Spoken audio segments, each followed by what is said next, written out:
নাম কি? Francis shooting. সকালে বেলা আসবে এই ডালে এই যে টাইটাল এই যে ফল যে এগুলো খায় বেশি করে ফেলাই যায়। ওইখান থেকে শুরু লেক একদম সোজা এই পাশে দিয়ে চলে গেছে ওইদিকে। তো এটা হচ্ছে চাদোকান, আর এটা হচ্ছে শেষ সীমানা। আর আপনাদের মূলত যাওয়া লাগবে বাম দিকে যে সরু রাস্তা গেছে। তো আমাদের সামনে গাইড দেখতে পাচ্ছেন, ওটা আমাদের গাইড। এখানে হচ্ছে পশু প্রাণী বলি দেওয়া হয়। এখানে দেখতে পাচ্ছেন জায়গাটা কিরকম। শ্রীমঙ্গলকে বলা হয় চায়ের রাজধানী। তবে এখানে চা ছাড়াও রয়েছে রাবার বাগান, মাধবপুর লেক, লাল টিলা, লাউয়াছড়া জাতীয় উদ্যান ও নূরজাহান চা বাগান।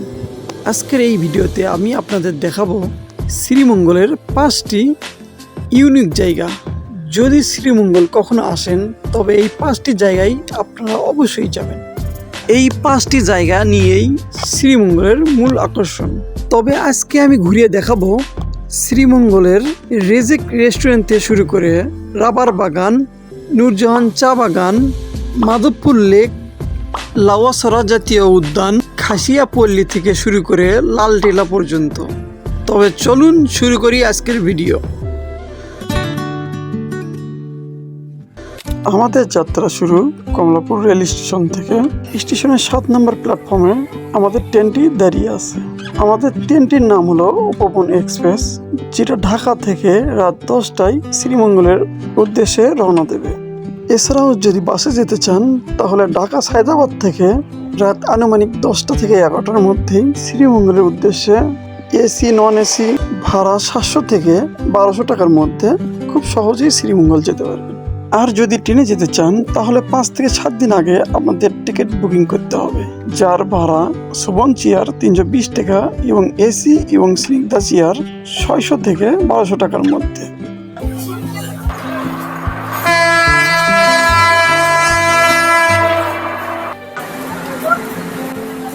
ঘন্টায় 60 কিলোমিটার বেগে ঢাকা থেকে উপবন এক্সপ্রেস হয়ে চলে আসলাম চায়ের রাজধানী শ্রীমঙ্গলে। ওয়েলকাম শ্রীমঙ্গল। ঢাকা থেকে শ্রীমঙ্গল আসতে আমাদের সময় লেগেছে প্রায় 5 ঘন্টার মতো। আমরা রাত 3:30টায় শ্রীমঙ্গল এসে পৌঁছাই।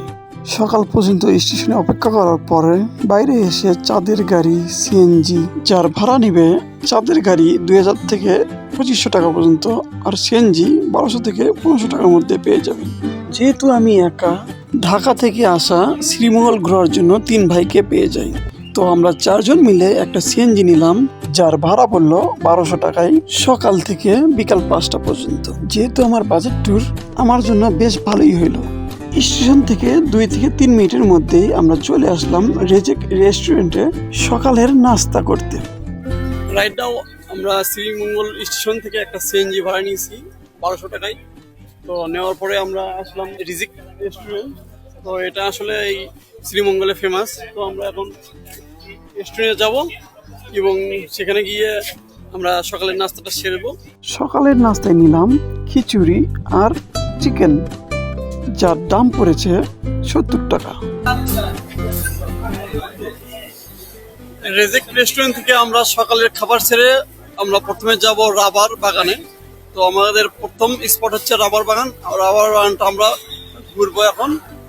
2 পাশে চা বাগান আর মাঝখান দিয়ে সরু রাস্তা বয়ে গেছে দিনের প্রথম গন্তব্যে রাবার বাগান। গাইস, আমরা এখন দাঁড়িয়ে আছি রাবার বাগানে। তো এই গাছ থেকেই রাবার তৈরি হয়। তো দেখতে পাচ্ছেন এখানে রাবার সাদা সাদা দেখতে পাচ্ছেন, এগুলো হচ্ছে রাবার তৈরি হয় অনেক প্রসেসিং এর মাধ্যমে। তবে এগুলো এখন বন্ধ আছে। সকাল সকাল তো সবকিছু এখান থেকে তারা নিয়ে গেছে। তো এই মূলত এই গাছগুলোতেই রাবার তৈরি হয়। তো এটা বিশালটা দেখতেছেন বড় একটা, এই পুরোটাই হচ্ছে রাবার বাগান। আসলে রাবার গাছ থেকে ল্যাটেক্স সংগ্রহ করে। প্রথমে রাবার গাছ লাগানো হয়, প্রায় 5 থেকে 6 বছর পর বড় হলে কাটিং শুরু করা হয়।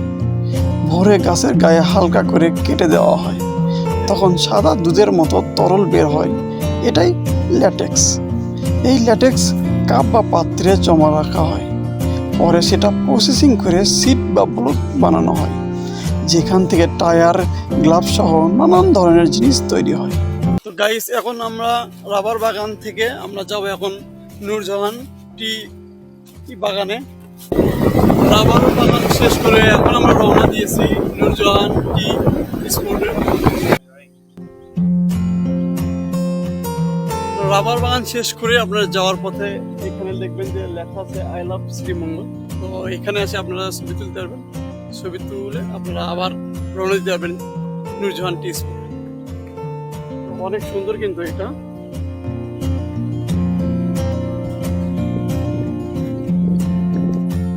টিলার কাজ দিয়ে সূর্য মামা উকি মারতেছে ওই পাশে দেখতে পাচ্ছেন, আর অনেক সুন্দর জায়গা কিন্তু এটা নূরজাহান চা বাগান। শ্রীমঙ্গলের এক সুন্দর আর শান্ত জায়গা, চারদিকে সবুজ গাছ, ছোট ছোট টিলা আর নিরিবিলি পরিবেশ যেন প্রকৃতির মধ্যে হারিয়ে যাবে। শ্রীমঙ্গলকে বলা হয় বাংলাদেশের চায়ের রাজধানী, আর এই নূরজাহান চা বাগান সেই সৌন্দর্যের বড় একটা অংশ।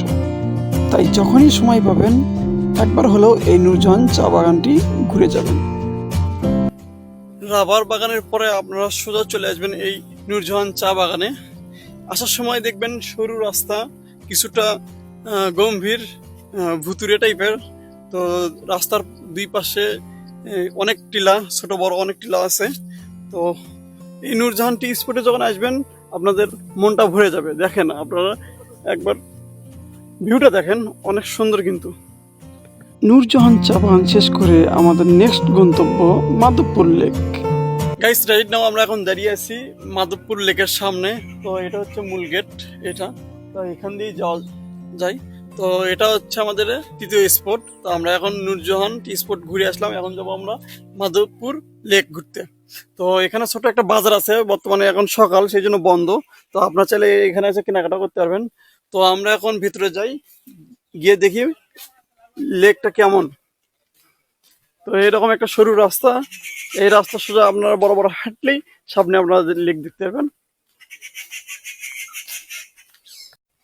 পাহাড়ের মাঝখানে বিশাল লেক, ঠান্ডা বাতাস আর চারপাশে সুন্দর পরিবেশ মনটা একদম ভালো করে দেয়। আর এখানে কিছু সময় বসে থাকলেও মনটা ভরে যায়। এখন আমরা সেই বড় যে টিলাটা আছে ওই টিলায় উঠতেছি। তবে এখানে যাদের শক্তি সামর্থ্য আছে শুধু তারাই এই টিলাতে উঠতে পারবেন, কারণ এখানে উঠতে গেলে অনেক খাটনির প্রয়োজন, অনেক শক্তির প্রয়োজন। তবে আমরা এখন টিলার উপরে প্রায় উঠে গেছি। তো এখান থেকে আপনারা আসল ভিউটা দেখতে পারবেন। তো এখন আমি সবচেয়ে বড় টিলার উপরে দাঁড়িয়ে আছি। তো টিলার সাইড থেকে আপনারা লেকটা দেখতে পারবেন, পুরো লেকটা দেখতে পারবেন। আমি সেটা দেখাচ্ছি আপনাদের। দেখেন লেকটা দেখেন, অনেক সুন্দর লেক। দেখেন সবুজে আচ্ছিন্ন, লেকের পানিটাও ঝলমল করতেছে, অনেক সুন্দর লাগতেছে। ওইখান থেকে শুরু লেক একদম সোজা এই পাশে দিয়ে চলে গেছে ওইদিকে, বড় একটা লেক। আর সামনে দেখছেন উঁচু উঁচু বড় বড় টিলা, ওই পাশে এই চতুর্দিকেই টিলা দিয়ে আচ্ছিন্ন এই পুরো লেকটা।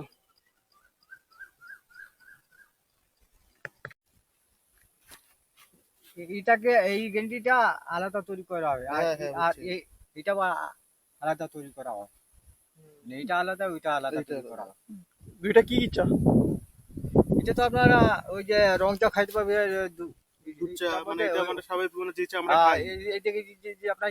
গ্যারেন্টিটা আছে না, এই গ্যারেন্টি সময় রং চাও খাইতে পারবে, দুধ চাও খাইতে পারবে। আর গ্রিনটি বানানোর জন্য কোনটা? আর এই যে এটা, আর গ্রিনটি বানানোর জন্য এই কলিটা।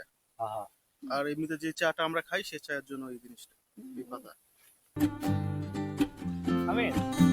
তবে এখানে ছোট বড় অনেক টিলা আছে, চাইলে আপনারা এখানে উঠে পুরো লেকের ভিউ নিতে পারবেন এবং এখান থেকে ভারতের ত্রিপুরা রাজ্য দেখা যায়। তবে আপনি যদি চান সারা দিনেও এই মাধবপুর লেকের যে টিলাগুলো আছে সেগুলো ঘুরে শেষ করতে পারবেন না। আর এই টিলা এবং চা বাগান পুরোটাই একদম ভারতের সাথে অ্যাডজাস্ট। মাধবপুর লেক থেকে ভারতের বর্ডার প্রায় 2 কিলোমিটার দূরে। তবে ত্রিপুরা রাজ্যের সেই পাহাড়গুলো এবং তাদের গ্রামগুলো এই পাহাড় থেকে বা এই টিলা থেকে আপনারা দেখতে পারবেন। মাধবপুর লেক থেকে ফেরার পথে গেটের সামনে যে বাজারটা আছে ওই বাজার থেকে আমরা একটা আনারস নিলাম। লাল মাটির আনারস কখনো খাওয়া হয় নাই, তাই টেস্ট করার জন্য একটা আনারস নিলাম 50 টাকা দিয়ে।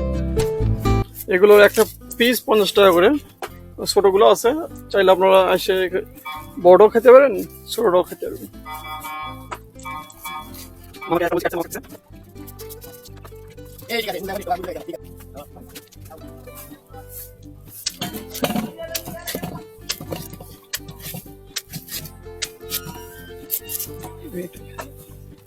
তো আমি একটা নিলাম, দেখি কেমন টেস্ট। আসলে অনেক মিষ্টি, খুব সুস্বাদু, ভালো।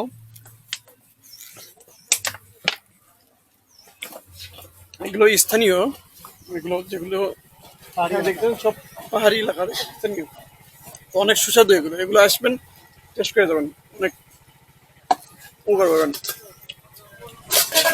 গাইস, রাইট নাও আমি এখন দাঁড়িয়ে আছি লাউয়াছড়া জাতীয় উদ্যানে। তো এটা আমাদের 4th টুরিস্ট প্লেস। তো আমরা টিকিট করলাম 115 টাকা করে টিকিট। তো আমরা এখন ভিতরে যাব এবং ভিতরে যায় আপনাদের সবকিছু দেখাবো।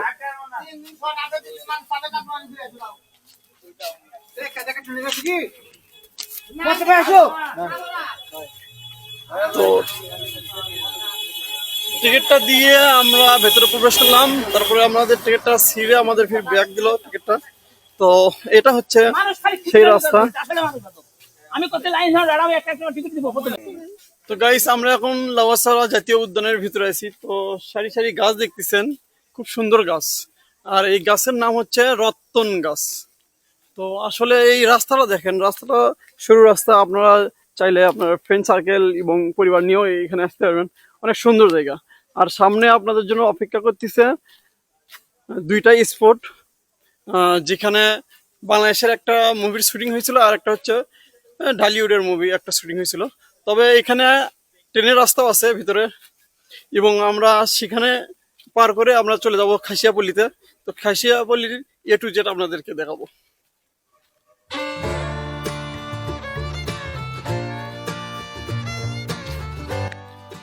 রাইট নাও আমি এখন দাঁড়িয়ে আছি লাউয়াছড়া উদ্যানের ভিতর দিয়ে যে লাইনটা গিয়েছে, আমি সেই লাইনের উপরে এখন দাঁড়িয়ে আছি। তবে আমার পেছনেই দেখতে পাচ্ছেন, ওখানে লেখা আছে আমার আছে জল। তো এটা হচ্ছে বাংলাদেশি একটা মুভি, তো সেই মুভির শুটিংটা এইখানেই হয়েছিল। আর একটা হলিউড মুভির শুটিং হয়েছিল অ্যারাউন্ড দ্য ওয়ার্ল্ড, সেটা হয়েছে এই পাশে। তবে খাসিয়াপল্লি যাওয়ার জন্য এই লাউয়াছড়া উদ্যানে দুইটা রাস্তা পাবেন, একটা হচ্ছে পাকা রাস্তা আর একটা হচ্ছে কাঁচা রাস্তা।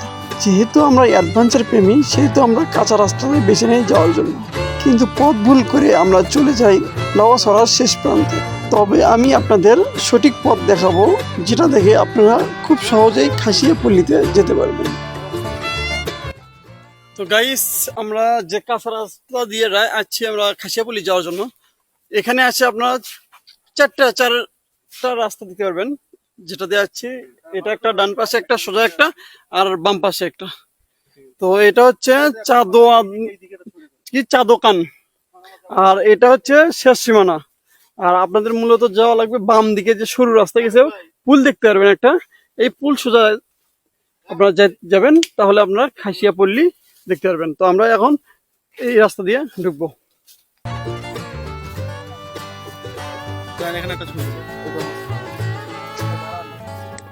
তো এই রাস্তাটা মূলত সরু রাস্তা, চিকন রাস্তা, তো আমরা সেই রাস্তা দিয়ে হাঁটতেছি। তো আপনারা চাইলে ওই পাকা একটা রাস্তা আছে ওই পাশ দিয়ে, ওইখান দিয়েও আপনারা যাইতে পারবেন। তো আমরা কাঁচা রাস্তাটাই বেছে নিছি, কারণ আমরা অ্যাডভেঞ্চারটা ভালোবাসি, সেই জন্য আর কি। তো আমাদের সামনে গাইড দেখতে পাচ্ছেন, ওটা আমাদের গাইড, আমাদেরকে সাথে সাথে নিয়ে যাচ্ছে।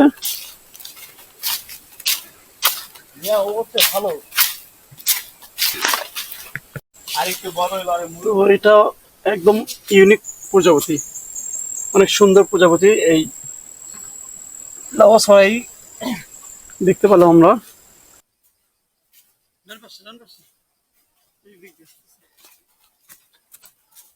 আসলে পুরো 1 ঘন্টার মতো লাগছে আমাদের খাসিয়াপল্লী আসতে, কারণ আমরা পথ ভুলে গেছিলাম।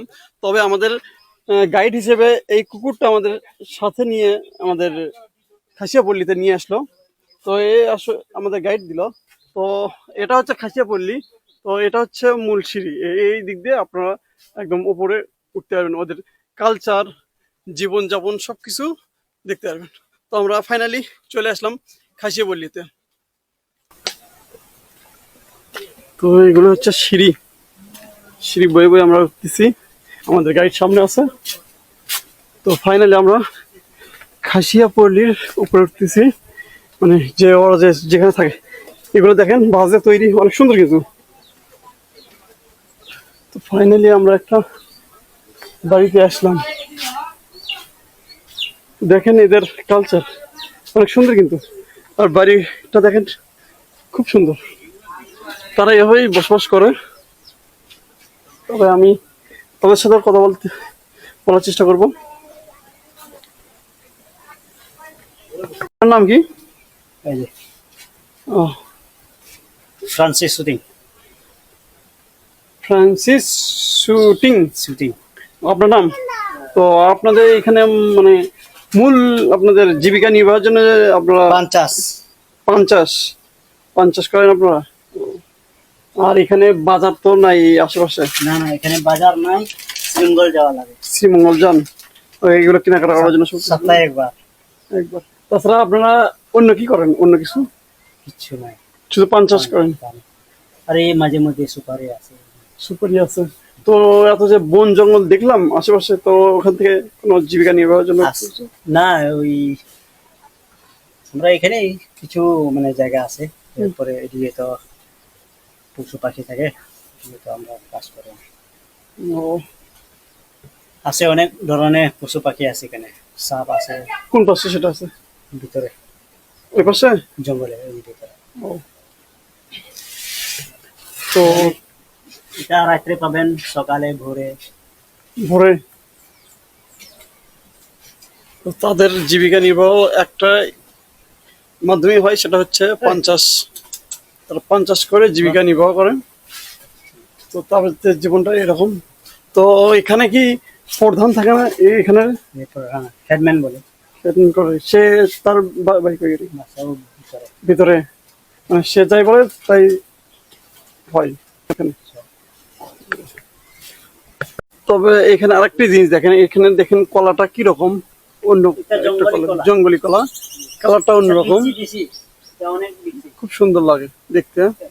আর মানে স্বাদ কিন্তু অনেক মিষ্টি। কি কলা? ও, এটা বিচি থাকে।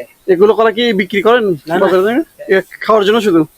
এটা খাওয়ার জন্য না, এটা ওই যে পাতাটা, এটা আমরা যে পান যে বিক্রি করি, পানে মিশাল দিয়ে খান? এই টুকরির মাঝে পাতা দিয়ে তারপরে পানটা নিয়ে যায়। ওই কলাও দেন তার সাথে? না না, কলা না, পাতা দিয়ে বাঁধে বাঁধে। যাতে পাতা নষ্ট না হয়, তাহলে নোংরা না লাগে ওইজন্য। কলা তো আমরা এমনি খাই, এই যে বিচি বেশি তো, কিন্তু মনে করো বালা পাইবেন না, কিন্তু মিষ্টি আছে। ও, তো তারা কলাটা খায় এবং কলার পাতাটা যে আছে, ও পাতাটাও একটু ইউনিক পাতা, অনেক সুন্দর। কলা যেমন সুন্দর, তার পাতাটাও অনেক সুন্দর। তো গাইস, খাসিয়াপল্লীতে গেছিলাম, তাদের সাথে কথা বললাম। তো এখানে ঘর আছে প্রায় 30টার মতো, কিন্তু এখানে মানুষজন বাস করে প্রায় 300 জনের মতো। তো এটাই তাদের জীবন, তাদের জীবিকা নির্বাহ শুধুমাত্র পান বিক্রি করে হয়, এবং তারা অন্যান্য টুকটাক কাজ করে। প্রায় আধা ঘন্টা ধরে হাঁটতেছি আমরা এই লাল টিলায় ওঠার জন্য, লাল পাহাড় চলে। তো এটা হচ্ছে সমতল, আমরা একদম নিচ থেকে হাঁটতেছি, আধা ঘন্টা প্লাস হবে। এখন আবার নামবেন, তারপর আবার উঠবেন। আমরা মূলত লাল টিলায় যাওয়ার জন্য। তো সামনে দেখতে পাচ্ছেন যে এটা লাল টিলা, এই তো দেখা যাচ্ছে, ওইটা হচ্ছে লাল টিলা। ছোট একটা বাচ্চা দেখতেছে, মিনি এভারেস্ট জয়ের মতো, প্রচন্ড লেভেলের খাটনি। তো আমরা এখন লাল টিলার প্রায় কাছাকাছি, তো উপরে যায় আপনাদের দেখাচ্ছি আমি। এইটা দেখেন, ওয়াও কি সুন্দর, ভাই ওরা কত উপরে আছে, কি সুন্দর দৃশ্য। সেই দেখেন কত উপরে, প্রায় 100 মিটার তো হবে, সরি 100 ফিট বলেন। হ্যাঁ 100 ফিট হবে, হ্যাঁ 100 ফিট হবে, অনেক নিচু, অনেক নিচু নিচু। আমরা ক্যামেরা বুঝতে পারছি না। এটা কতটুকু হবে জানেন? আমি বলবো 50 থেকে 60 ফিটের মতো হবে, কিন্তু অনেক উপরে লাগছে এই পাশ থেকে। ও এই পাশেও দেখেন, আর ভিউটা দেখেন, অসাধারণ ভিউ। কিন্তু আমরা এখন টিলার কাছাকাছি, আর এখানে প্রচন্ড লেভেলের বাতাসটা অবশ্য ভালো লাগছে এই রোদের ভিতর। কারণ যে নিচ থেকে জার্নি করে আসলাম, ওপরে উঠে এই জার্নির সফলতা অর্জন হবে। তো আমরা লাল টিলার কাছাকাছি প্রায়। তো দেখেন, আর এটাও উঠতে হবে বেয়ে উপরে।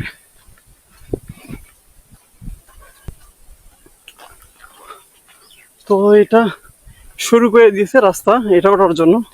তো আমরা শুরু রাস্তা দিয়েই যাই, কারণ আমাদের অত এনার্জি নেই যে আমরা উপর দিয়ে যাবো।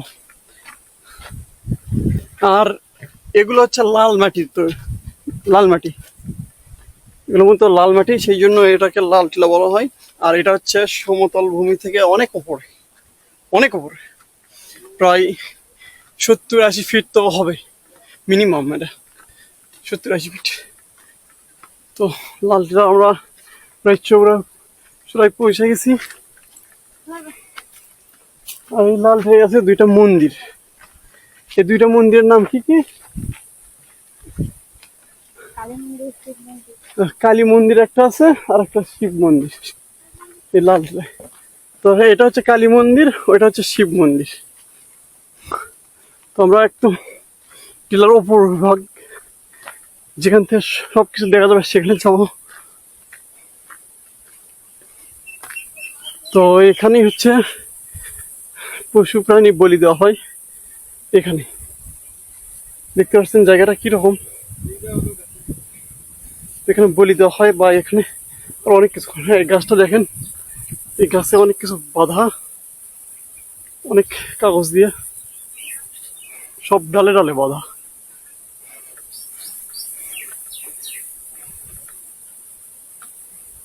তো এটা হচ্ছে মূল কালী মন্দির। আর এখান থেকে যদি আপনারা ভিউটা দেখেন অনেক সুন্দর ভিউ, অনেক সুন্দর। এই পাশ থেকে আপনাদের দেখাই, দেখেন ওই তো নিচ, ওইটা তো নিম্ন, ওর চেয়েও নিচ আছে ওই পাশে। আর ওইটা দেখেন, ওইটা খুব লালচে কালার। আর ওইটা সবচেয়ে উঁচু, এর চেয়েও উঁচু ওইটা। তো ওইটা যাওয়ার মতো আমাদের এনার্জি নাই, এখানে উঠতেই অনেক কষ্ট সাধ্য হয়েছে। তো এই পাশে ভিউটা দেখেন, সুন্দর ভিউ। তবে এখানে আপনারা বিকেলবেলা অথবা সকালবেলা আসলে আরো সুন্দর একটা ভিউ পাবেন।